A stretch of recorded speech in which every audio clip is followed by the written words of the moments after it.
आपको टेस्ट के बारे में बता रही हूँ। आप लोगों को सबको IQ पता होगा। जैसे कि हम मिल्क को हम लीटर में मेजर करते हैं, ऐसे ही हम इंटेलिजेंस को जो है IQ की फॉर्म में मेजर करते हैं, है ना। और IQ का फॉर्मूला होता है MA/C/100, mental as divided by the chronological age into 100, है ना। तो जैसे कोई बच्चा है 6 साल का है ना, और उस 6 साल का है और उसकी मेंटल एज 4 साल के बच्चे जितनी है, तो हम उसका IQ कैसे निकालेंगे? 4/6 × 100, है ना। तो मेंटल एज अपॉन में क्रोनोलॉजिकल एज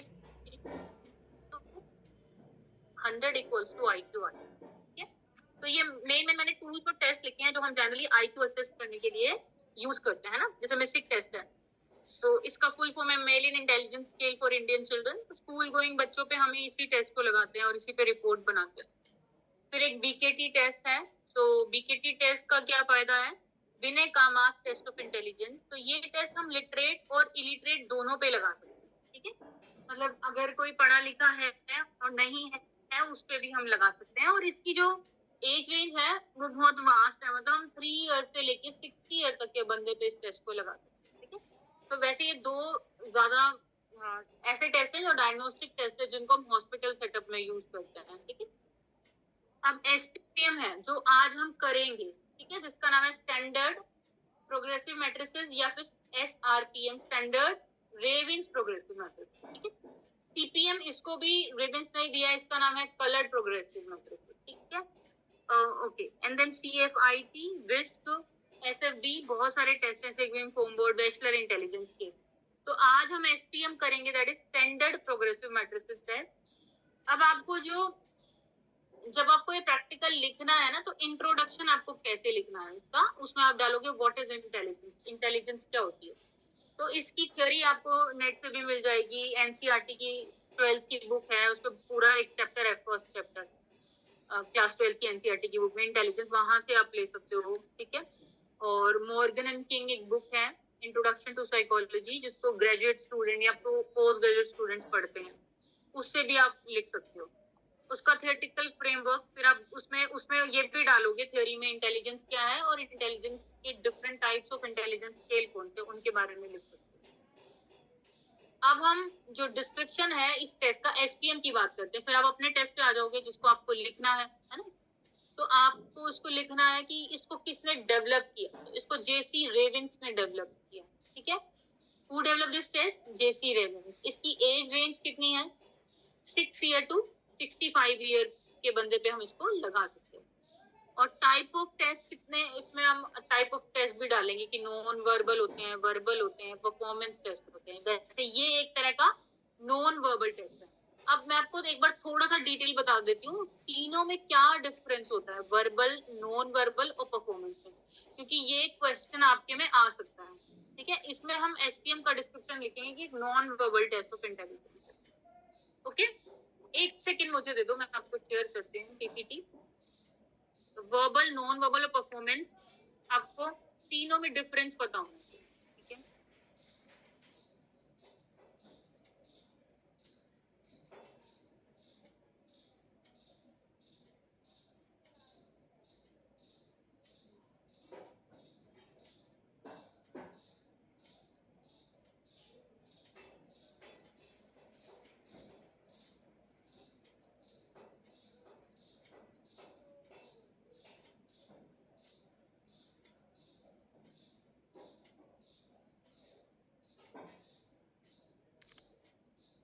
आवाज आ रही है मैडम की सभी को? हाँ सर, आ रही होगी आई थिंक। हाँ, अब आई है, अब आई। ओके, मैंने अभी बीच में वो स्टॉप किया हुआ है, स्क्रीन शेयर कर रही हूँ एक्चुअली मैं। ओके, हाँ, मैं PPT खोल रही थी।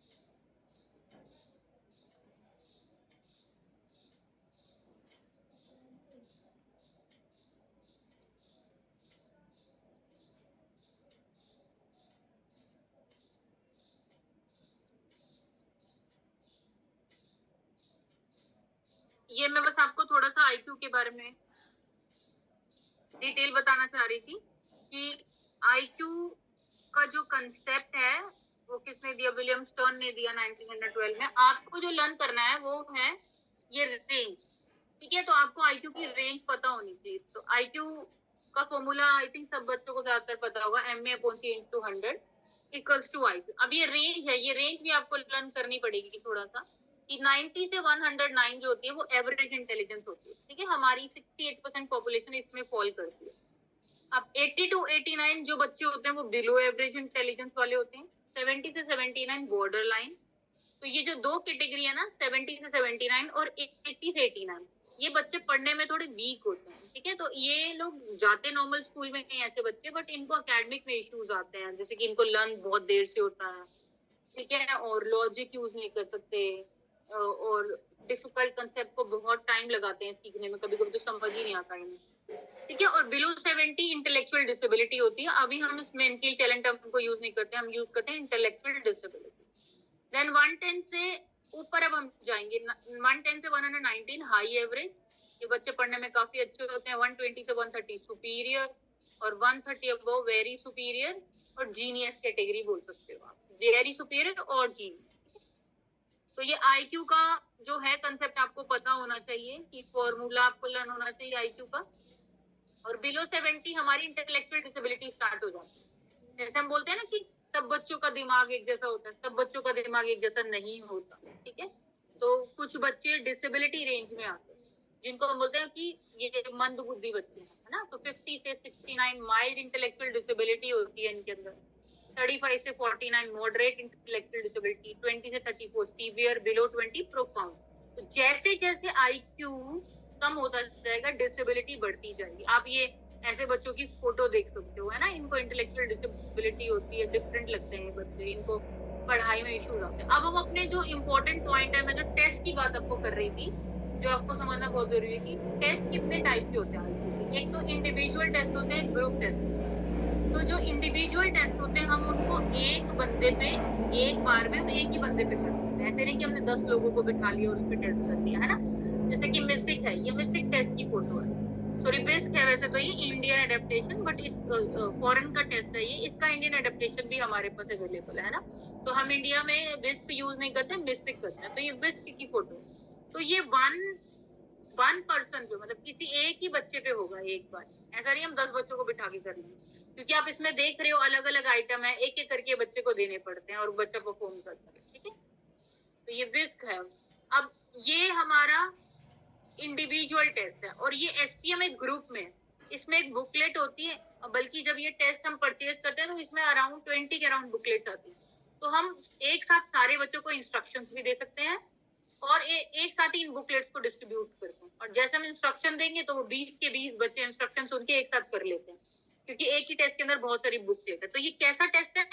ग्रुप टेस्ट ऑफ इंटेलिजेंस है। ये पूछ सकते हैं आपसे प्रैक्टिकल में कि भाई जो एसपीएम है वो इंडिविजुअल टेस्ट ऑफ इंटेलिजेंस है या ग्रुप टेस्ट ऑफ इंटेलिजेंस। तो आपको बोला ग्रुप टेस्ट, मतलब कि to be understand more than one person at the same time, एक बंदे पे हम इसको एक पे एक से ज्यादा बंदे पे हम इसको एक बार में कर सकते हैं। और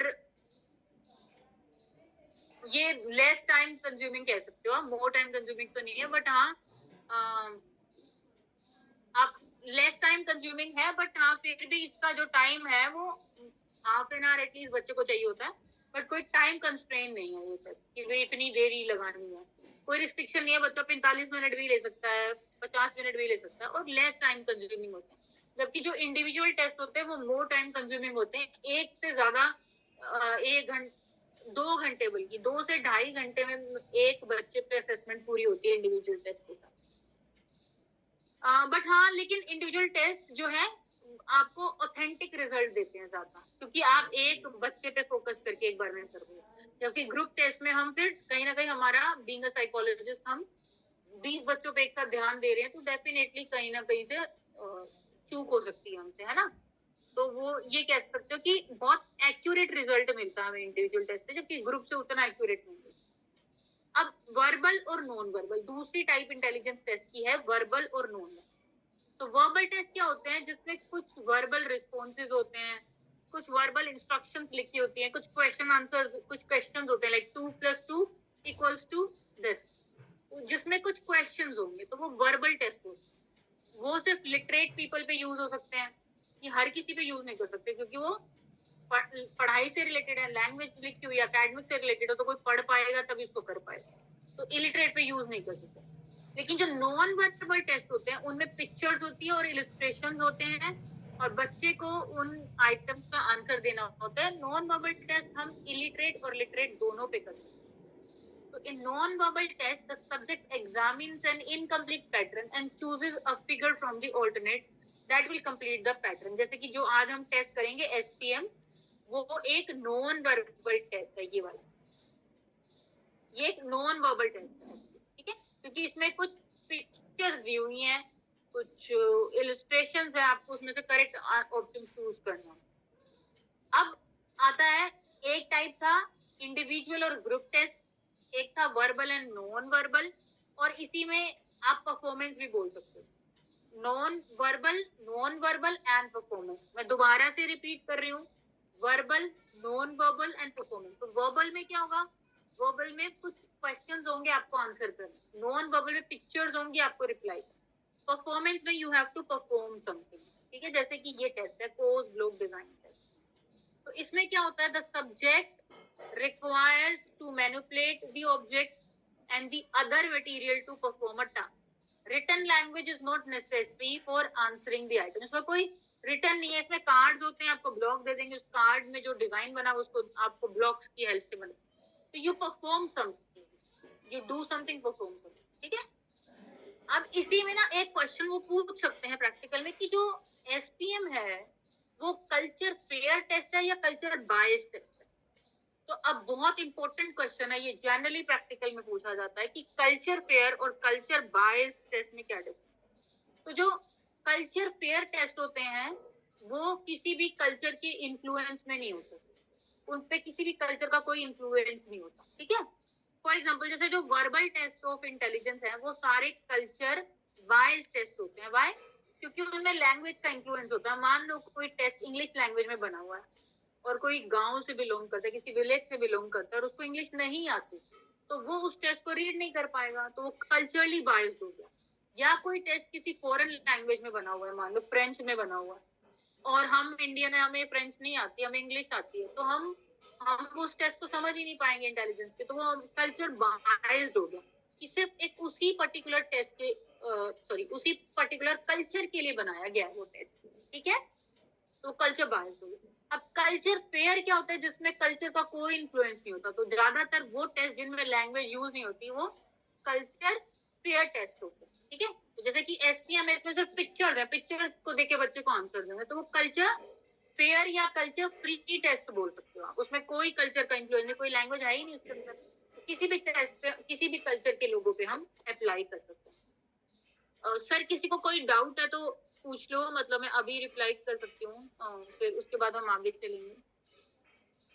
है किसी को डाउट? अच्छा, दीपक कुमार जी, अनम्यूट करेंगे दीपक। हाँ जी दीपक बोलो। मैम थोड़ा स्लो पढ़ाइए मैम, क्योंकि अगर कुछ लिखना होता है ना तो मैम वो बहुत जल्दी से चला जाता है। अच्छा, तो दोबारा से बताऊं? Yes ma'am. कोई बात नहीं, दोबारा से बता देते, ठीक है।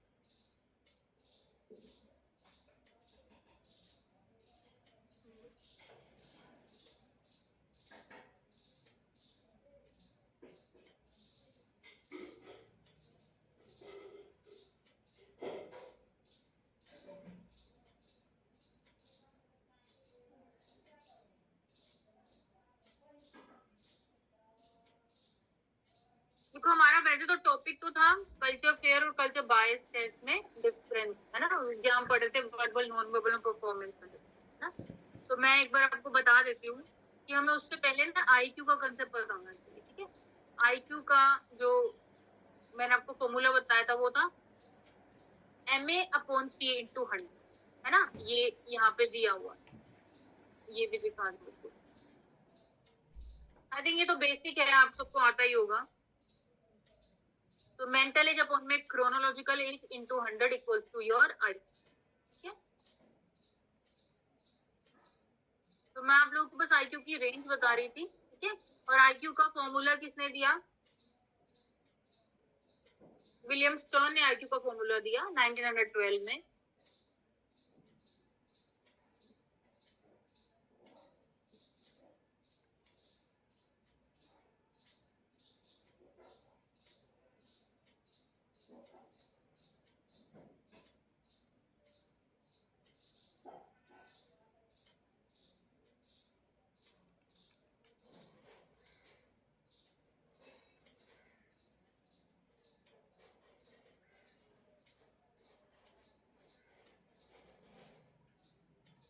ओके, तो मैं आईक्यू का बस फॉर्मूला आपको बता रही थी, MA/CA into 100 equals to your IQ. आपको ये लर्न करना है और इसका कंसेप्ट विलियम स्टर्न ने दिया 1912 में। ये फॉर्मूला है MA/CA into। Okay, MA is your mental as, जो आपकी, आप कह लो आपका ब्रेन की जो एज है, ठीक है, जो आपका ब्रेन डेवलपमेंट की एज है। और क्रोनोलॉजिकल एज आपकी बायोलॉजिकल। कुछ बच्चे इसको क्रॉनिकल क्रॉनिकल करते रहते हैं, this is not chronical, this is chronological age, उसको बोलते हैं biological age into 100 equals to your IQ. यहाँ मैंने आपको रेंज बताई थी कि ये रेंज आपको लर्न करनी जरूरी है ताकि आपको पता चले कि आपका जो आईक्यू है उसका क्या मतलब है, जो आपका आईक्यू स्कोर आ रहा है वो किस रेंज में फॉल करता है। कुछ बच्चे आईक्यू के पीछे परसेंटेज लगा देते हैं, किसी का आईक्यू 70 निकला, परसेंटेज लगा देंगे 70%। परसेंटेज कुछ नहीं होती इसके अंदर।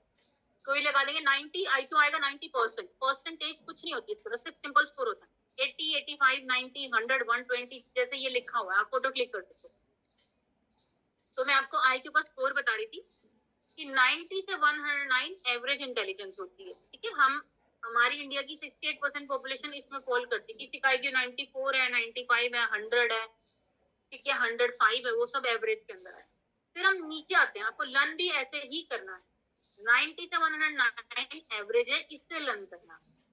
फिर स्कोर आता है 80 से 89, जिसको हम बोलते हैं बिलो एवरेज या लो एवरेज या डल एवरेज। ये बच्चे थोड़े पढ़ने में वीक होते हैं, थोड़ा कम दिमाग होता है। नेक्स्ट है 70 से 79, जिसको हम बोलते हैं बॉर्डर लाइन इंटेलिजेंस, ये और वीक होते हैं बच्चे। Below 70, don't use this term mentally challenge, अभी हम इसको क्या बोलते हैं, intellectual disability. Below 70 intellectual disability start हो जाती है, जिसको हम बोलते हैं कि मंद बुद्धि है ये बच्चा, ठीक है। और आप ऊपर वाली भी टर्म ऐसे ही लर्न करोगे। 110 से 120 हाई एवरेज है, 120 से 130 आपकी सुपीरियर है, 130 अबव जीनियस है, ठीक है। इस तरह से आपको लर्न करते जाना है, आपको रेंज लर्न करनी है। ये बिलो 70 वाले बच्चे होते हैं जिनको हम बोलते हैं इंटेलेक्चुअली डिसेबल्ड है या मंदबुद्धि है, जिनका आईक्यू कम होता है, ठीक है। अब ये वाली रेंज है, मैंने आपको बताया कि डिसेबिलिटी, इंटेलेक्चुअल डिसेबिलिटी लिखनी है आपने 50 to 69 mild intellectual disability. Now don't use this term retardation, अब ये इस टर्म का हम यूज नहीं करते। 35 से 49 मॉडरेट इंटेलेक्चुअल डिसेबिलिटी होती है, ये इनका आईक्यू और कम होता है तो डिसेबिलिटी का लेवल और बढ़ जाता है। 20 to 34 सीवियर होती है और आईक्यू कम होता जाता है इनका और डिसेबिलिटी बढ़ती है, और बिलो 20 प्रोफाउंड है। ये सब समझ में आ गया। बस इस पीपीटी में मुझे आपको ये एक इम्पोर्टेंट डिटेल बतानी थी कि इंटेलिजेंस टेस्ट के टाइप कौन कौन से होते हैं। एक तो इंडिविजुअल टेस्ट होते हैं और एक ग्रुप टेस्ट होते हैं। तो इंडिविजुअल टेस्ट वो होते हैं जो हम एक बार में एक ही बच्चे पे कर सकते हैं। जैसे मैं एक साइकोलॉजिस्ट हूँ अगर, और मुझे किसी पे वो टेस्ट करना है तो मैं एक ही बच्चे को बिठा के वो टेस्ट कर पाऊंगी, और ये बहुत टाइम कंज्यूमिंग टेस्ट होते हैं, ठीक है। और बहुत स्किल्ड साइकोलॉजिस्ट या ट्रेन्ड पर्सन की जरूरत होती है इसको करने, ठीक है।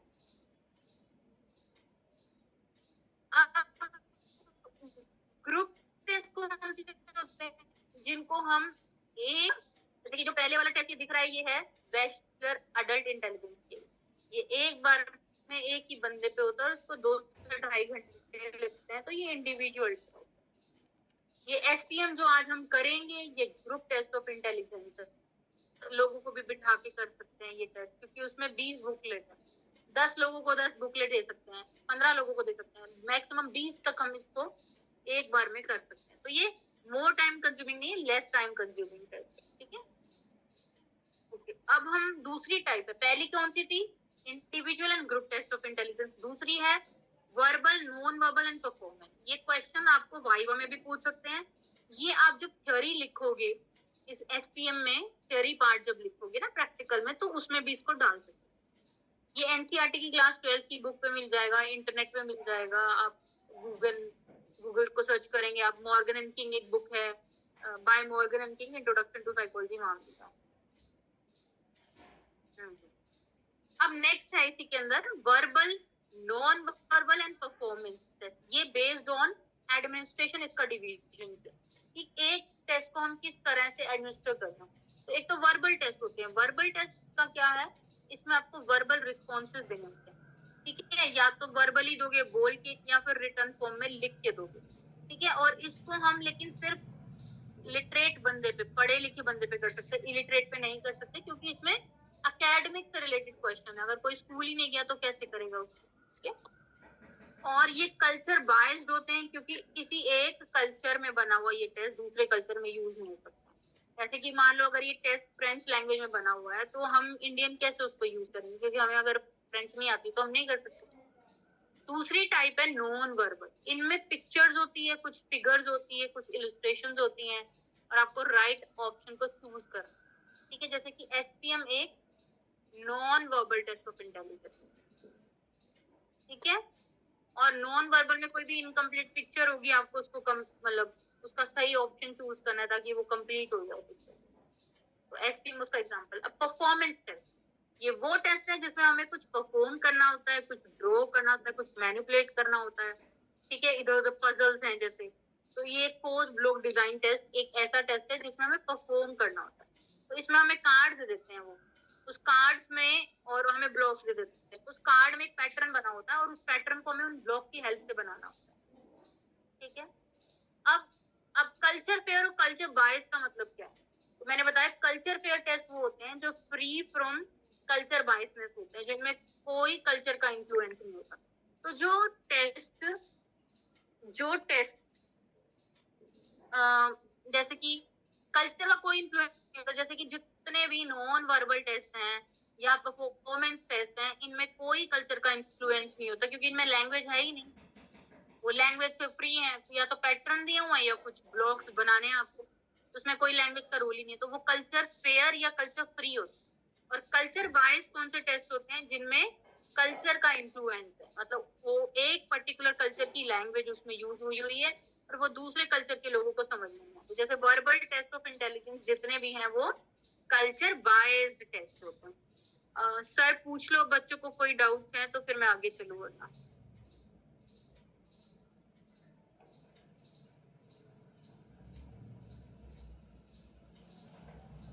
अमित सर आप हैं?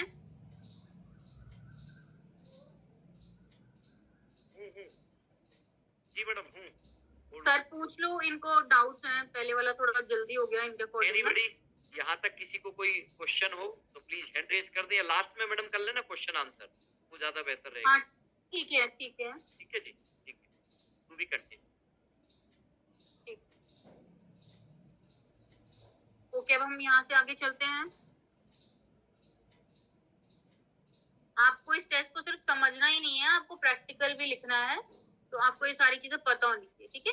तो सबसे पहले हमें क्या लिखना होता है कि ये तो टूल्स मैंने आपको बताए हैं, तो इंट्रोडक्शन लिखना है सबसे पहले आपको प्रैक्टिकल का, जिसमें आपको इंटेलिजेंस को डिफाइन करना है और different type of intelligence test लिखना है, ठीक है।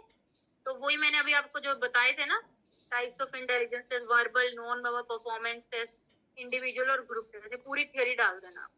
अब इसका डिस्क्रिप्शन, अब हम सिर्फ एसपीएम की बात कर रहे हैं, अब और किसी टेस्ट की बात नहीं कर रहे। तो इस टेस्ट को जेसी रेविंस ने बनाया, ठीक है, डेवलप बाय जेसी रेविंस। ये 6 से 65 ईयर तक के बच्चों पे, मतलब बंदे पे यूज हो सकता है। ये एक नॉन वर्बल टेस्ट है। नॉन वर्बल क्यों है बताओ? ये नॉन वर्बल इसीलिए है क्योंकि इसमें कोई भी लैंग्वेज का यूज नहीं है, सिर्फ पैटर्न्स दिए हुए हैं, पिक्चर दिए हुए हैं आप, और आपको राइट पिक्चर चूज करनी है जो उस पैटर्न को कंप्लीट कर दे। इसका approximate time half an hour to 45 minutes लगता है, इससे ज्यादा नहीं लगता, ठीक है, इस टेस्ट को करने में। और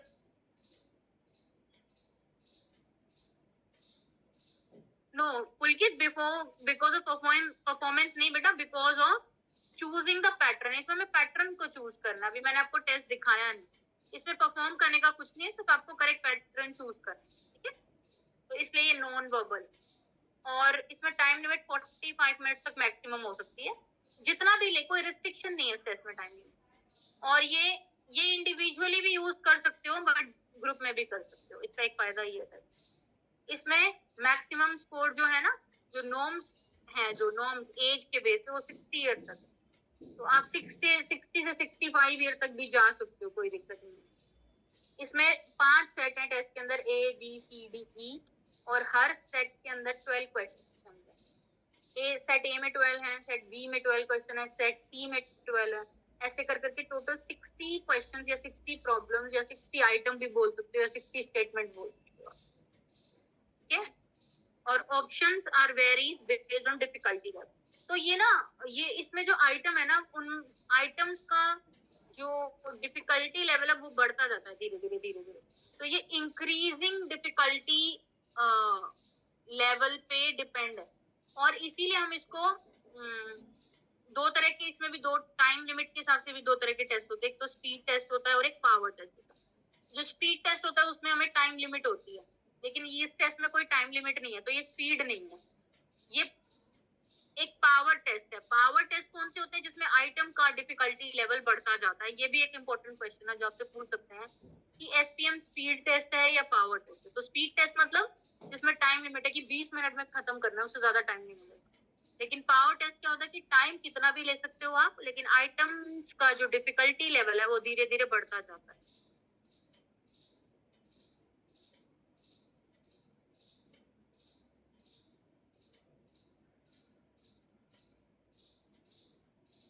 फिर इसमें मटेरियल लिखोगे आप, हेडिंग डिस्क्रिप्शन के बाद ये मटेरियल है, set of test book is required, है ना। टेस्ट बुकलेट लिख सकते हो या बुक लिख सकते हो, बुकलेट ज्यादा अच्छा रहेगा। Can be use repeatedly, yes, आप इसको बार बार यूज कर सकते हो क्योंकि इसमें आपको एक आंसर शीट भी मिलती है, तो आंसर शीट पे आंसर करने होते हैं, बुकलेट पे सीधा करने की जरूरत नहीं। एक रिकॉर्ड फॉर्म होता है, एक पेंसिल आपको चाहिए, है ना, और टेस्ट ए का, ठीक है, और एक रिस्पॉन्स शीट बोलते हैं, रिस्पॉन्स शीट लिखोगे, वो होती है जिसमें आप रिस्पॉन्स मैच करोगे, आपके सब्जेक्ट के आंसर सही है कि नहीं, वो रिस्पॉन्स शीट। फिर प्रोसीजर है कि pencil and record forms are distributed, क्या प्रोसीजर था। People to be tested are asked to fill in the particulars about themselves on the record form, कि हमने उनको बोला उस पे आंसर दो। फिर आपको रेपो फॉर्मेशन का लिखना है कि मैंने सब्जेक्ट के साथ रेपो बनाई, प्रिपरेशन की, है ना, और प्रिकॉशंस क्या क्या ली थी, बहुत साइलेंट एनवायरनमेंट था, और ये सब टेस्ट में एक ही जैसा होगा, है ना। और पिन ड्रॉप साइलेंस एनवायरनमेंट था, प्रॉपर लाइट थी, प्रॉपर सिटिंग अरेंजमेंट था। फिर आपने इंस्ट्रक्शन क्या दी, इंस्ट्रक्शन वो पूरी की पूरी जो टेस्ट के अंदर होती है ना, वो आपको देनी, वो भी मैं आपको समझाऊंगी। देखो ये इसमें आइटम्स हैं इस तरह के, ये आपके रिस्पॉन्स शीट है, आपको इस पे आंसर देना होता है। ए का क्या आंसर है, अगर ए है तो मतलब 1 है तो 1 लिख दो, 2 है तो 2, ए है तो ए लिख दो, बी है तो बी, सी है तो सी, जो भी है। और टोटल 60 आइटम है, दे रहे हैं ना, 12 ईच है, टोटल 60 आइटम है। अब ये इसकी स्कोरिंग शीट है। स्कोरिंग मतलब जो मैनुअल के अंदर होती है, जिसमें आप आंसर को चेक करोगे, आप फोटो भी क्लिक कर सकते हो चाहो तो इसकी।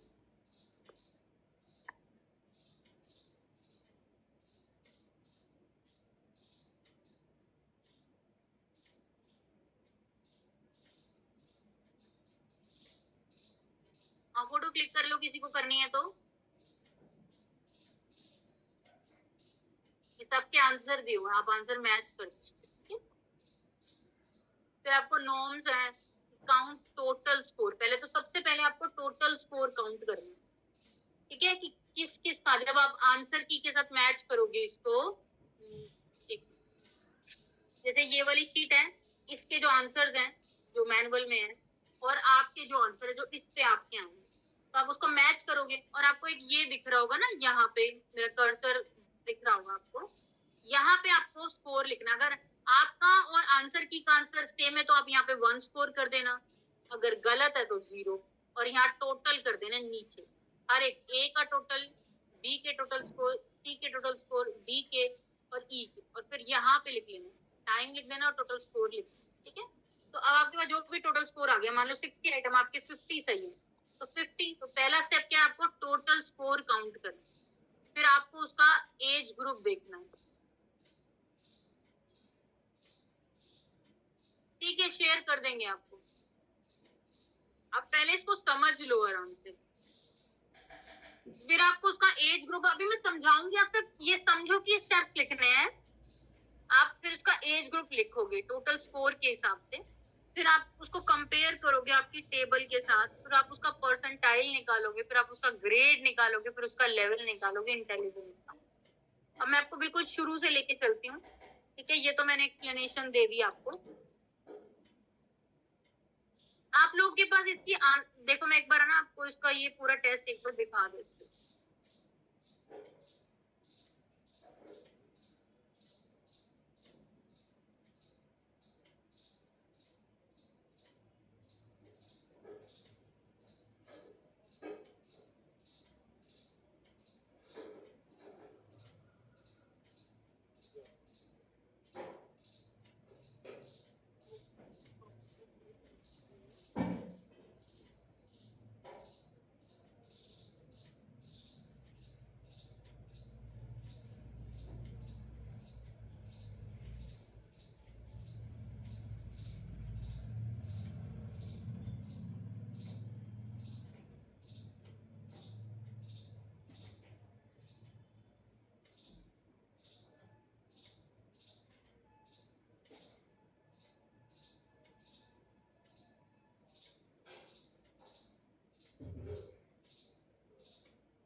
आई होप ये टेस्ट आपको दिख रहा है। ये टेस्ट है, ठीक है। तो इसमें ये A1, इसका क्या आंसर है आप चैट बॉक्स में लिख सकते हो। फर्स्ट का आंसर क्या है A1 का? बेटा धीरे, आप चैट बॉक्स में लिख सकते हो फर्स्ट का क्या आंसर है।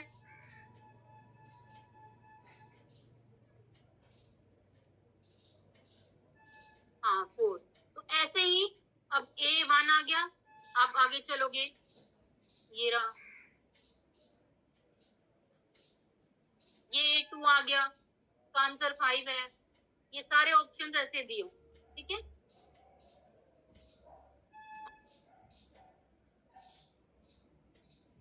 ये इस तरह से सारे बी क्या आ जाएंगे, फिर A6 आ गया, A7 आ गया, A8, A9, A10, 11, 12, ऐसे बी आ गया वापस। तो बी का आ गया, B1 है, B2 है, B3, इस तरह से आपको सारे आंसर्स करने हैं, ठीक है। अब इन आंसर्स के बाद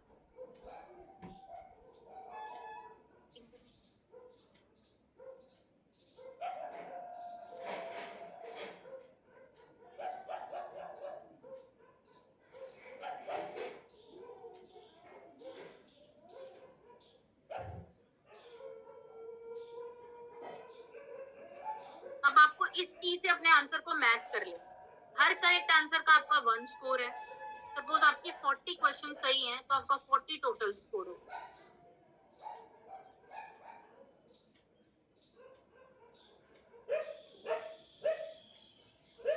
सपोज आपका 40 स्कोर आ गया, ठीक है। एक बार मुझे बस चैट बॉक्स में यस लिख दो कि यहाँ तक समझ आ गया आपको। कोई बच्चा, एक दो बच्चे लिख दोगे तो मुझे तो लगे ठीक। हाँ बस, अब इसके बाद मैं आपको बता देती हूँ आगे क्या।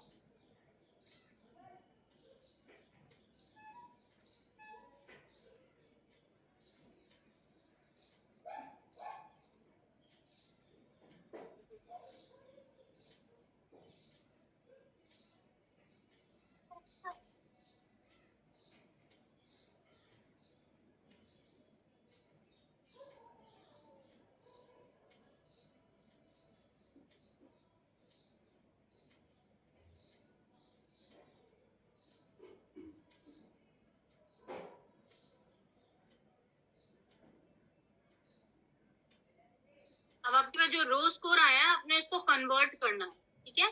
तो जो भी आपका स्कोर है 40, 45, किसी का 60 में से 60 आ गया,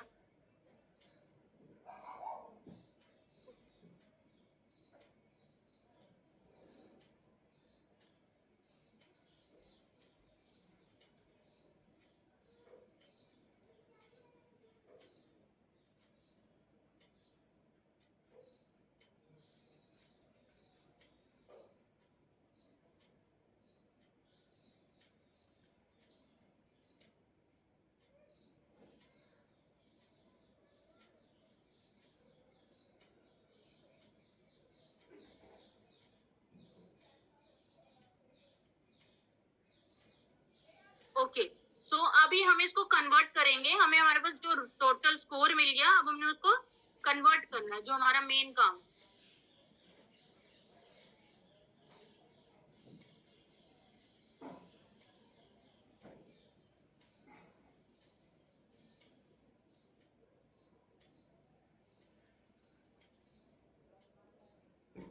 ये रहा, इसमें हमें जो नॉर्म्स टेबल है इसमें हमें कन्वर्ट करना है। देखो ये सारे जो हमें दिए हुए हैं ना, ये वाले जो स्कोर, ये बच्चे के रो स्कोर हैं जो आ सकते हैं, ठीक है। इसमें यहाँ पे दिए हुए हैं 6 से 13 ईयर तक के बच्चे के नॉर्म्स दिए हुए हैं, ये 8 से 14 ईयर तक के दिए हुए हैं, ठीक है। तो यहाँ पे नॉर्म्स जो दिए हुए हैं ये फिर 20 से 65 ईयर्स वाले नॉर्म्स भी। तो जिस भी एज में आपका बच्चा कॉल करता है और जो उसका स्कोर आया, जैसे मैं आपको एक एग्जांपल देती हूँ, इसी में मान लो ये टेस्ट आपने 11 साल के बच्चे पे किया और उसका स्कोर आ रहा है 47। तो आपको स्कोर तो यहाँ मिल गया, आपका स्कोर 47 है और बच्चा भी 11 साल का, ये दिख गया, ठीक है। ये दोनों चीजें आपको दिख रही है, 11 साल का बच्चा है, ऊपर एज लिखी हुई है क्रोनोलॉजिकल एज इन ईयर, और यहाँ उसके रो स्कोर लिखी है। अब हमें इस रो स्कोर के सामने देखना है उसका परसेंटाइल निकाल, रो स्कोर का जो है परसेंटाइल, क्योंकि हमें इस रो स्कोर को परसेंटाइल में कन्वर्ट करना। तो 47 के सामने क्या परसेंटाइल आ रहा है, 95th परसेंटाइल, तो वो क्या आ गया उसका 95th परसेंटाइल। 95 नहीं लिखेंगे, 95th, 95 एंड TH ऊपर लिखेंगे, तो हमारे रो स्कोर परसेंटाइल में कन्वर्ट हो गए। अब हमें क्या करना है, परसेंटाइल को हमें सिंपल सा ग्रेड में कन्वर्ट करना है, ठीक है।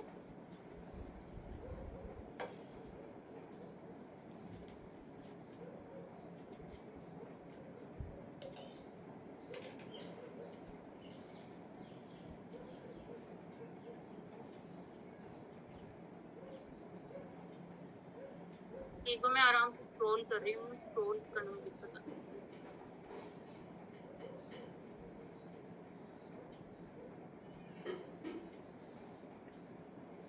निकाल दिया कुंदा, काफी गर्म हो रहा है, ठंडा हो रहा है।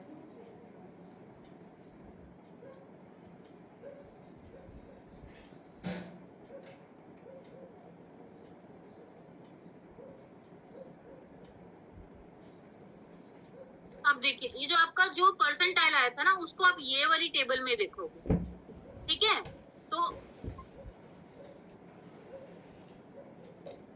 आप यहाँ पे इसको पढ़ो एक बार आप सब आराम से। ग्रेड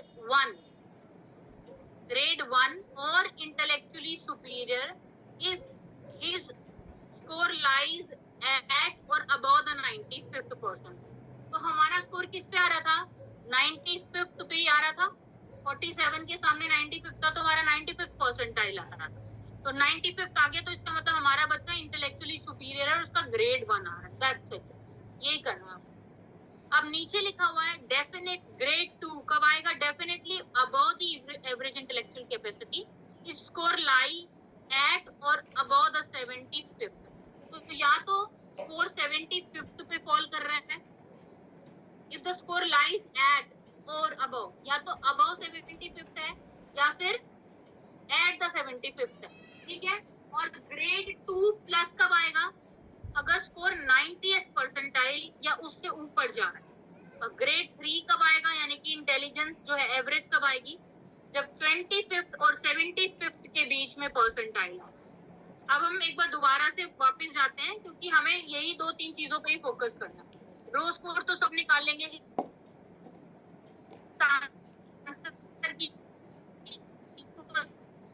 आपने अपने टोटल स्कोर, आपने अपने आंसर मैच करने, तो जितने आंसर सही उतना आपका स्कोर आ जाए। तो जब आपका स्कोर आ जाए 40, 50 जो भी आपका स्कोर आ जाएगा, उसके बाद क्या करना है आपको, सीधा पर से 13 ईयर है। अब मैं बता रही हूँ, मान लो हमारा बच्चा 12 साल का है और उसका जो स्कोर है वो है 50।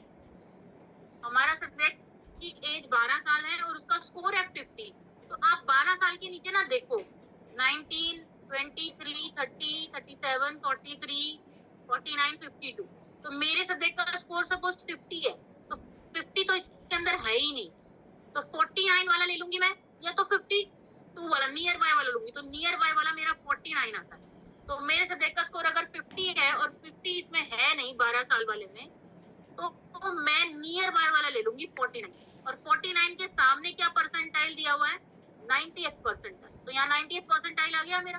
तो पहले मैंने रो स्कोर को परसेंटाइल में कन्वर्ट कर दिया, अब 90th परसेंटाइल मेरा आ गया, तो मेरे को कुछ भी नहीं करना, सीधा इस ग्रेड वाली टेबल पे जाके, और दीपक एक बार रुको, आप चैट बॉक्स में लिखो क्या पूछना है आपको। हमें परसेंटाइल निकाल लिया, मेरा आया परसेंटाइल 90th। 90th कहाँ रहा है, कहाँ आ रहा है मेरा परसेंटाइल, देखो ग्रेड 2 प्लस पे आ रहा है, यानी कि डेफिनेटली मेरा जो सब्जेक्ट है he is having above the average intellectual capacity grade 2, क्योंकि परसेंटाइल के अकॉर्डिंग इसका above average intelligence है, और ग्रेड 2 आ रहा है। बस आपको यहीं तक करना है, आपने बच्चे का इंटेलिजेंस लेवल निकालना। सर आप एक बार इनको अनम्यूट कर दो बच्चों को, अगर कोई डाउट है तो पूछो। कह रहे मैम, हेलो,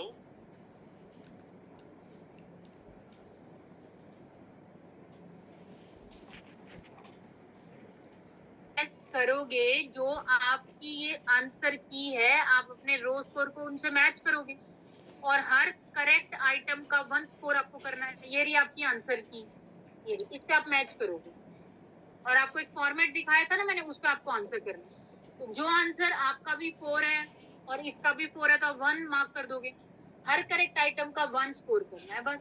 50 क्वेश्चन ठीक है तो 50 हो जाएगा, 40 क्वेश्चन सही है तो 40 स्कोर हो जाएगा। Anything else?